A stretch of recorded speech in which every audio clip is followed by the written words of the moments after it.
আসসালামু আলাইকুম প্রিয় দর্শক, আমি হাসিব মারজান আপনাদের সবাইকে আমন্ত্রণ জানাচ্ছি চ্যানেল আই সংবাদে। আর বিস্তারিত সংবাদের শুরুতেই জানিয়ে দিচ্ছি ফ্রেশ আটা, ময়দা, সুজি সংবাদ শিরোনামগুলো। দুর্বল ভিত্তির অনেক ভারী বাজেট দিয়েছেন অর্থমন্ত্রী, বলছে সিপিডি। বিশাল ব্যয় পরিকল্পনার ক্ষেত্রে আরও বাস্তববাদী হওয়ার প্রয়োজন ছিল, মন্তব্য। বাজেটকে ঋণ নির্ভর করে করের বেলাজাল, বলছে জামায়াত। দলীয় কর্মীদের দুর্নীতি লুটপাটের সুযোগ করে দেওয়ার অভিযোগ। এবং বাজেট উঠতে শুরু করেছে জিআই স্বীকৃতিপ্রাপ্ত মেহেরপুরের হিমসাগর আম। সংগ্রহের সময়সূচি বিলম্বে গাছেই নষ্ট হচ্ছে অনেক ফল।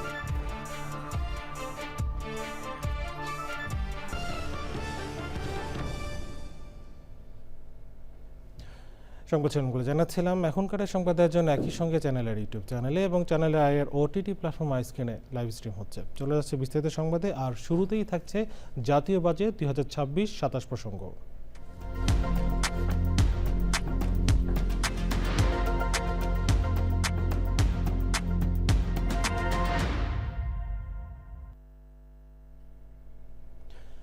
দুর্বল ভিত্তির উপর দাঁড়িয়ে অনেক ভারী বাজেট দিয়েছেন অর্থমন্ত্রী আমির খসরু মাহমুদ চৌধুরী। প্রস্তাবিত বাজেট নিয়ে এই প্রতিক্রিয়া গবেষণা সংস্থা সিপিডির। তাদের মতে দেশবাসীকে অর্থনীতির ক্ষতগুলো জানানোর সুযোগ মিস করেছেন অর্থমন্ত্রী। সিপিডি মনে করে 9,38,000 কোটি টাকার বিশাল ব্যয় পরিকল্পনা করার ক্ষেত্রে আরও বাস্তববাদী হওয়া উচিত ছিল। রিজভিনা রিপোর্ট। প্রস্তাবিত বাজেট নিয়ে রাজধানীর লেকশোর হোটেলে centre for policy dialogue CPD সংবাদ সম্মেলন। 9,38,000 কোটি টাকার বিশাল ব্যয় পরিকল্পনার তথ্যউপাত্ত তুলে ধরেন সংস্থার নির্বাহী পরিচালক ডক্টর ফাহমিদা খাতুন।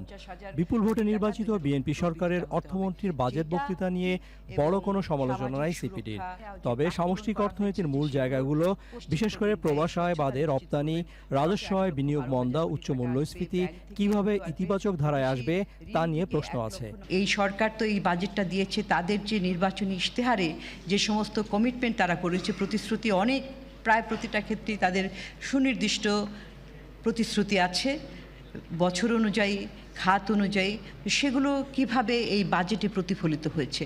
তবে কি ইচ্ছে করেই সত্য অস্বীকার করেছেন অর্থমন্ত্রী? যে ভিত্তিটা ধরা হয়েছে সেই ভিত্তিটা কিন্তু ধরা হয়েছে যে চতুর্থ কোয়ার্টারে চলমান অর্থ বছরে একটা চাঞ্চল্যকর একটা পরিস্থিতি সৃষ্টি হবে, যখন নাকি আমাদের প্রবৃদ্ধির মাত্রা হঠাৎ করে বেড়ে যাবে, আমাদের ইনফ্লেশনের মাত্রা হঠাৎ করে কমে যাবে, আমাদের প্রাইভেট সেক্টরের যে ক্রেডিট গ্রোথ রেট সেটা হঠাৎ করে বেড়ে যাবে, আমাদের যে সম্পদ আহরণ সেটা হঠাৎ করে বেড়ে যাবে।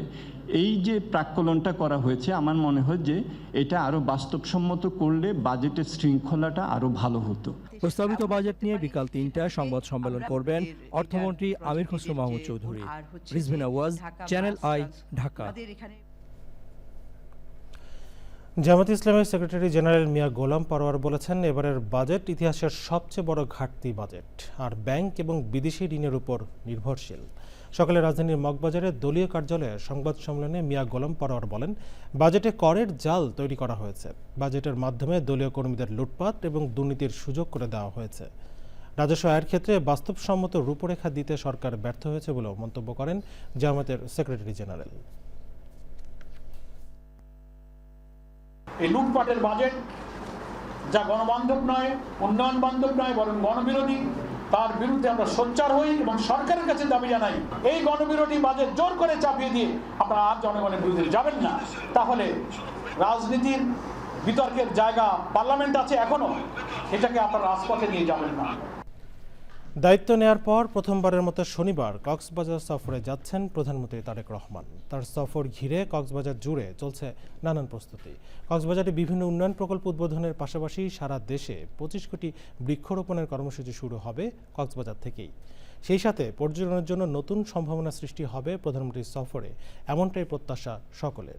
প্রধানমন্ত্রীর সফর ঘিরে ব্যাপক নিরাপত্তা ব্যবস্থা গ্রহণ করা হয়েছে। কক্সবাজার থেকে সরোয়ার আজম মানিকের রিপোর্ট।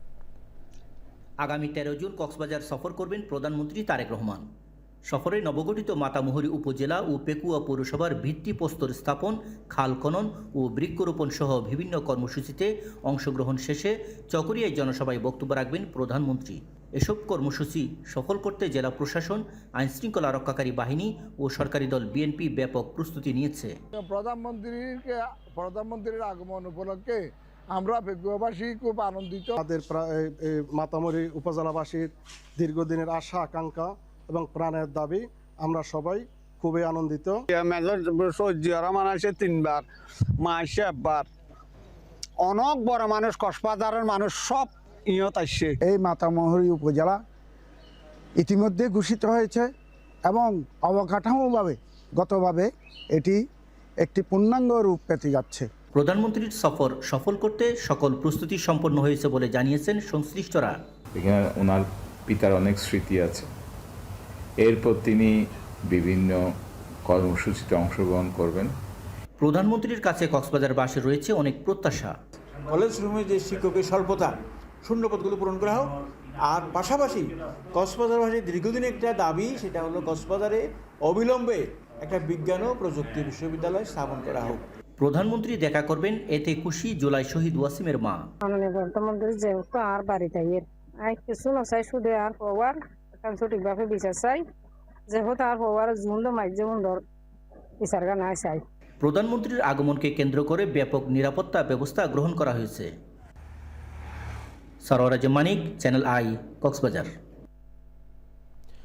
জিআই স্বীকৃতিপ্রাপ্ত মেহেরপুরের হিমসাগর আম বাজার উঠতে শুরু করেছে, তবে সংগ্রহের সময়সূচি বিলম্বিত হওয়ায় গাছে পেকেই নষ্ট হচ্ছে অনেক ফল।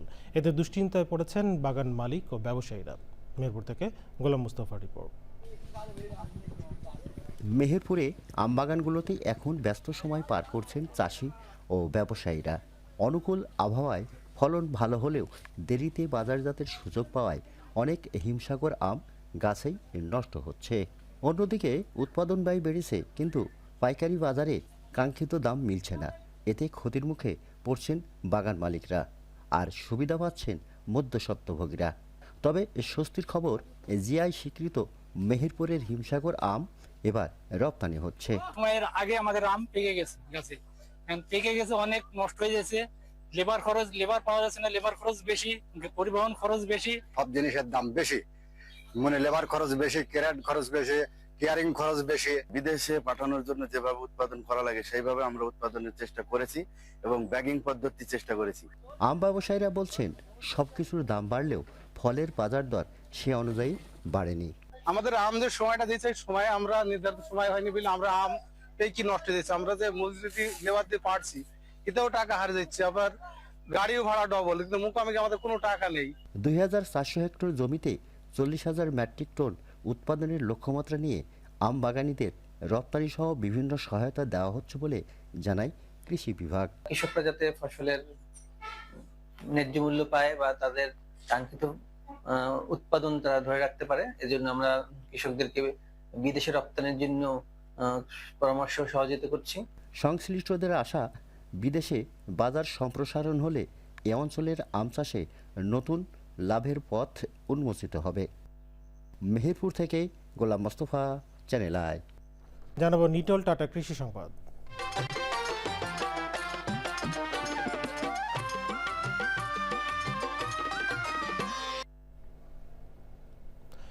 নড়াইল সদর উপজেলার পঙ্কবিলা গ্রাম এখন লিচুর গ্রাম হিসেবে পরিচিতি পেয়েছে। গ্রামের প্রায় প্রতিটি বাড়ির আঙিনায় থোকায় থোকায় ঝুলছে রসালো লিচু। আগাম জাতের লিচু চাষে বদলে যাচ্ছে গ্রামের মানুষের জীবনযাত্রা।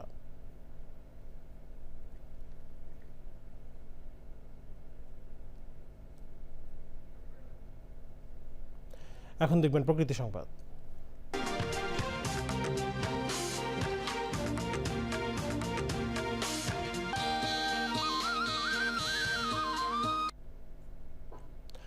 দ্রুত নগরায়ন আর ভোক্তা রুচি বদলে যাওয়ায় ক্রমশ কোণঠাসা হয়ে পড়েছে ঢাকার ধামরাইয়ের ঐতিহ্যবাহী মৃৎশিল্প। একদিকে বাজারজাতকরণে আধুনিকতার ছোঁয়ার অভাব, অন্যদিকে সিরামিক ও মেলামাইনের আগ্রাসন, এই দুয়ের চাপে রুদ্ধ হচ্ছে মৃৎশিল্প বিকাশের পথ। বাপদাদের পেশা ছেড়ে বাধ্য হয়ে অন্য পেশায় জড়িত হচ্ছেন এই শিল্পের কারিগররা।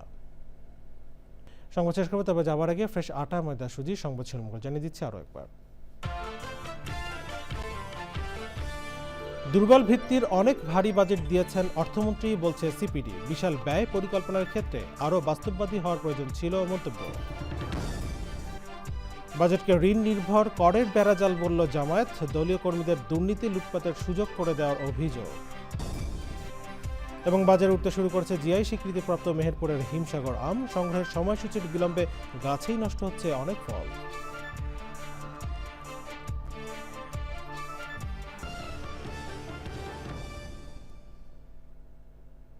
প্রিয় দর্শক, এই ছিল চ্যানেলের সংবাদ এখনকার জন্য। এতক্ষণ সাথে থাকার জন্য ধন্যবাদ সবাইকে।